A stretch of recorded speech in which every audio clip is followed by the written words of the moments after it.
வணக்கம். மாநில செய்திகள் வாசிப்பவர் மிருதுலா.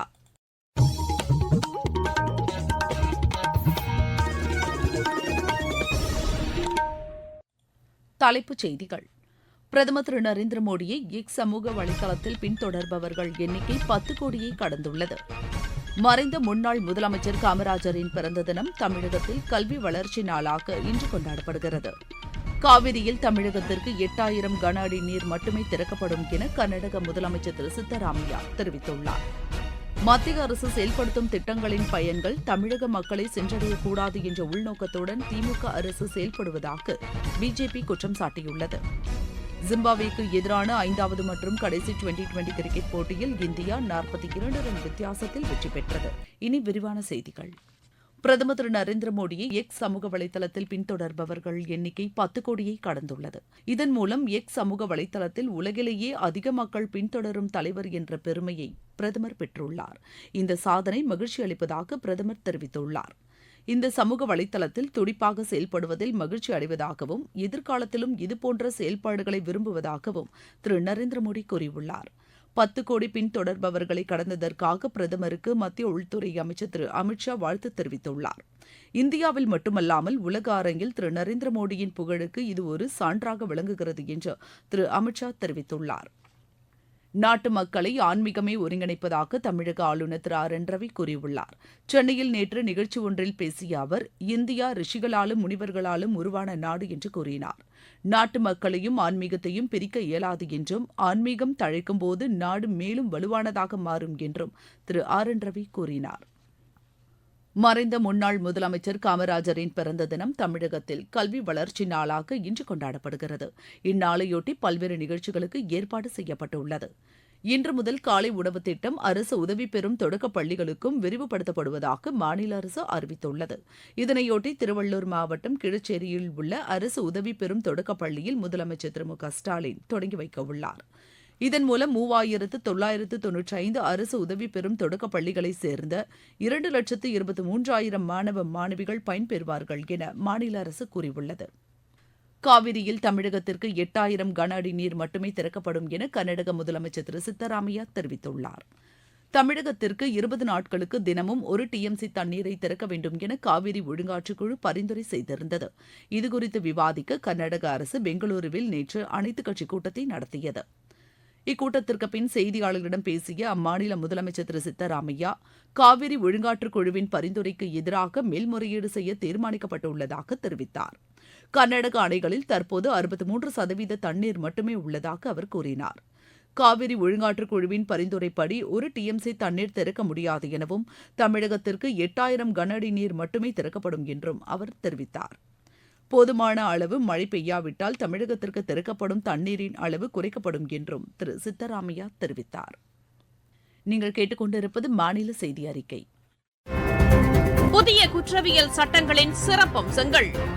முதல் தகவல் அறிக்கையை எல்லை வரையறையின்றி எந்தவொரு காவல் நிலையத்திலும் பதிவு செய்யும் வசதி. 6 வகை சிறிய குற்றங்களுக்கு தண்டனையாக சமூக சேவை.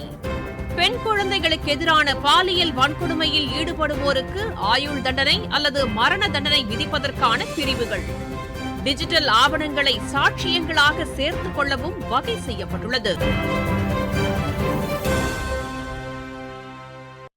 மத்திய அரசு செயல்படுத்தும் திட்டங்களின் பயன்கள் தமிழக மக்களை சென்றடையக்கூடாது என்ற உள்நோக்கத்துடன் திமுக அரசு செயல்படுவதாக பிஜேபி மாநில தலைவர் திரு அண்ணாமலை குற்றம் சாட்டியுள்ளார்.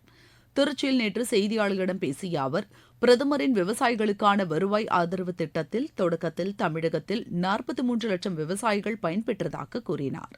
தற்போது 23 லட்சம் பேர் மட்டுமே பயன்பெறுவதாக அவர் தெரிவித்தார். எஞ்சியுள்ள விவசாயிகள் ஏன் விடுபட்டார்கள் என அவர் கேள்வி எழுப்பினார். விவசாயிகளுக்கான சிறப்பு குறைதீர்க்கும் முகாமை நடத்தி இதனை மாநில அரசு சரி செய்ய வேண்டும் என்றும் அவர் வலியுறுத்தினார். ஒரே கூட்டணியில் உள்ள சூழலில் காவிரி பிரச்சினை தொடர்பாக கர்நாடக முதலமைச்சர் திரு சித்தராமையாவிடம் இதுகுறித்து திமுக அரசு ஏன் பேசவில்லை என அவர் கேள்வி எழுப்பினார். மத்திய அரசின் மீது குற்றம் சாட்டுவதையே குறிக்கோளாக கொண்டு திமுக செயல்படுவதாக திரு அண்ணாமலை குற்றம் சாட்டினார். வடசென்னை பகுதி மக்களின் தேவைகளை பூர்த்தி செய்யும் வகையில் திட்டங்கள் செயல்படுத்தப்படும் என்று சென்னை பெருநகர வளர்ச்சிக் குழும அமைச்சர் திரு சேகர்பாபு தெரிவித்துள்ளார். வடசென்னை பகுதியில் மேற்கொள்ள வேண்டிய அடிப்படை வசதி திட்டங்கள் குறித்து நேற்று அவர் ஆய்வு மேற்கொண்டார். பின்னர் செய்தியாளர்களிடம் பேசிய அவர் இப்பகுதிக்கான வளர்ச்சி திட்டங்கள் குறித்து தொடர் ஆய்வு மேற்கொள்ளப்படுவதாக கூறினார். இது தொடர்பான திட்ட அறிக்கை விரைவில் தயார் செய்யப்பட்டு பணிகள் தொடங்கப்படும் என்றும் திரு சேகர்பாபு தெரிவித்தார். தமிழகத்தில் டெங்கு தடுப்பு நடவடிக்கைகளை தீவிரமாக மேற்கொள்ளுமாறு மாவட்ட நிர்வாகங்களுக்கு பொது சுகாதாரத்துறை அறிவுறுத்தியுள்ளது. இதுகுறித்து அத்துறையின் இயக்குநர் திரு செல்வ விநாயகம் மாவட்ட நிர்வாகங்களுக்கு எழுதியுள்ள கடிதத்தில் எல்லையோர மாவட்டங்களில் டெங்கு பாதிப்பை தடுக்க கண்காணிப்பை தீவிரப்படுத்த வேண்டும் என்று கேட்டுக் கொண்டுள்ளார். தமிழகத்தின் அனைத்து பகுதிகளிலும் மழை பெய்து வரும் நிலையில் முன்னெச்சரிக்கை நடவடிக்கைகளை மேற்கொள்ள வேண்டும் என்றும் அவர் அறிவுறுத்தியுள்ளார். கர்நாடகாவில் டெங்கு காய்ச்சல் பரவி வரும் சூழலில் எல்லையோர மாவட்டங்களில் ஆரம்ப சுகாதார நிலையங்கள் மற்றும் அரசு தனியார் மருத்துவமனைகளில் காய்ச்சல் கண்காணிப்பை அதிகரிக்க வேண்டும் என்றும் அவர் கேட்டுக் கொண்டுள்ளார். கொசுக்களை கட்டுப்படுத்துவதற்கான நடவடிக்கைகளை மேற்கொள்ள வேண்டும் என்றும் பொது சுகாதாரத்துறை இயக்குநர் வலியுறுத்தியுள்ளார். மதுரையில் ரயில் ஓட்டுநர்களுக்கான புதிய ஓய்வு விடுதி கட்டப்பட்டுள்ளது. நவீன வசதிகளுடன் கட்டப்பட்டுள்ள இந்த ஓய்வு விடுதி ரயில் ஓட்டுநர்களுக்கு பெரிதும் பயனளிக்கும் என எமது செய்தியாளர் கூறுகிறார். மதுரை ரயில்வே காலனியில் ரூபாய் 5 கோடி செலவில் நவீன வசதிகளுடன் கூடிய ஓடும் தொழிலாளர்களுக்கு புதிய ஓய்வு விடுதி கட்டப்பட்டுள்ளது. இந்த ஓய்வு விடுதிக்கு ரயில் மரம், ஓடும் தொழிலாளர்களின் கூடு என பெயர் வைக்கப்பட்டுள்ளது. இந்த நவீன ஓய்வு விடுதியில் சமையலறை, உணவு அருந்தும் அறை, புத்தகங்கள் படிக்கும் அறை, யோகா மற்றும் தியான அறை, உடற்பயிற்சி கூடம் ஆகியவையும் அமைக்கப்பட்டுள்ளன. வெளி வளாக பகுதியில் நடைபயிற்சிக்கு பசுமை பூங்காக்கள், உட்கார்ந்து இளைப்பாறுவதற்கு இருக்கைகள் ஆகியவையும் சிறப்புற அமைக்கப்பட்டுள்ளன. ஓய்வு விடுதியின் முக்கிய இடங்களில் அழகாக வடிவமைக்கப்பட்ட பாதுகாப்பு விழிப்புணர்வு செய்திகள் மற்றும் பணி பயிற்சி செய்திகள் போன்றவை ரயில்களை பாதுகாப்பாக இயக்க தொழிலாளர்களுக்கு உதவும் என்று ரயில்வே அதிகாரிகள் தெரிவித்துள்ளனர். மதுரையிலிருந்து எஸ். ரகுராஜா. தமிழகத்தில் பசுக்களுக்கு 85% மானியத்தில் ஆவின் மூலம் காப்பீட்டு வசதி வழங்கப்படும் என்று மாநில பால்வளத்துறை அமைச்சர் திரு மனோ தங்கராஜ் தெரிவித்துள்ளார். தேனி மாவட்டம் கம்பத்தில் பால் உற்பத்தியாளர்களுடனான கலந்துரையாடல் கூட்டத்தில் பேசிய அவர், மாடு வளர்ப்போருக்கு வங்கிகள் மூலம் 9% மானியத்தில் கடன் வழங்கப்படுவதாக தெரிவித்தார். ஆவின் மூலம் கொள்முதல் செய்யப்படும் பாலுக்கு 10 நாட்களுக்கு ஒருமுறை பணம் பட்டுவாடா செய்யப்படுவதாகவும் அவர் தெரிவித்தார். இருவரி செய்திகள். அமெரிக்காவின் அலபாமா மாகாணத்தில் இருவேறு துப்பாக்கி சூடு சம்பவங்களில் 7 பேர் உயிரிழந்தனர், 9 பேர் காயமடைந்தனர். ஏமன் விமான நிலையத்தின் மீது அமெரிக்க, இங்கிலாந்து கூட்டுப்படைகள் வான்வழி தாக்குதல் நடத்தியுள்ளன. மத்திய பிரதேச மாநிலம் இந்தூரில் ஒரே நாளில் 11 லட்சம் மரக்கன்றுகள் நடப்பட்டதற்காக கின்னஸ் சாதனை சான்றிதழ் வழங்கப்பட்டுள்ளது. ஜம்மு காஷ்மீரின் உதம்பூர் மாவட்டத்தில் மேற்கொள்ளப்படும் வளர்ச்சித் திட்டங்கள் தொடர்பாக மத்திய இணையமைச்சர் திரு ஜிதேந்திர சிங் ஆய்வு மேற்கொண்டார். பாம்பன் புதிய ரயில் பாலத்தில் தூண்களில் பொருத்தப்பட்டுள்ள சென்சார் கருவிகளை கட்டுமான பொறியாளர் மைய விஞ்ஞானிகள் நேற்று ஆய்வு செய்தனர். கள்ளக்குறிச்சி மாவட்டம் கோமுகி அணையில் மேற்கொள்ளப்பட்டு வரும் பணிகள் குறித்து மாவட்ட ஆட்சியர் எம். எஸ். பிரசாந்த் ஆய்வு மேற்கொண்டார். நீலகிரி மாவட்டம் குந்தா பகுதியில் புலியின் பற்கள் மற்றும் நகங்களை வைத்திருந்த 2 கைது செய்யப்பட்டனர். சென்னையில் உள்ள பாரம்பரிய கட்டிடமான ஹுமாயூன் மஹாலில் அருங்காட்சியகம் அமைக்கப்பட உள்ளதாகவும், இதற்கு சுதந்திர போராட்டம் தொடர்பான வரலாற்று பொருட்களை மக்கள் நன்கொடையாக வழங்கலாம் எனவும் மாவட்ட ஆட்சியர் திருமதி ரஷ்மி சித்தார்த் ஜெகடே தெரிவித்துள்ளார். விளையாட்டுச் செய்திகள். ஜிம்பாப்வேக்கு எதிரான 5வது மற்றும் கடைசி டுவெண்டி கிரிக்கெட் போட்டியில் இந்தியா 42 ரன் வித்தியாசத்தில் வெற்றி பெற்றது. ஹராரேயில் நடைபெற்ற இப்போட்டியில் முதலில் பேட் செய்த இந்தியா நிர்ணயிக்கப்பட்ட 20 ஓவரில் 6 விக்கெட் இழப்பிற்கு 167 ரன் எடுத்தது.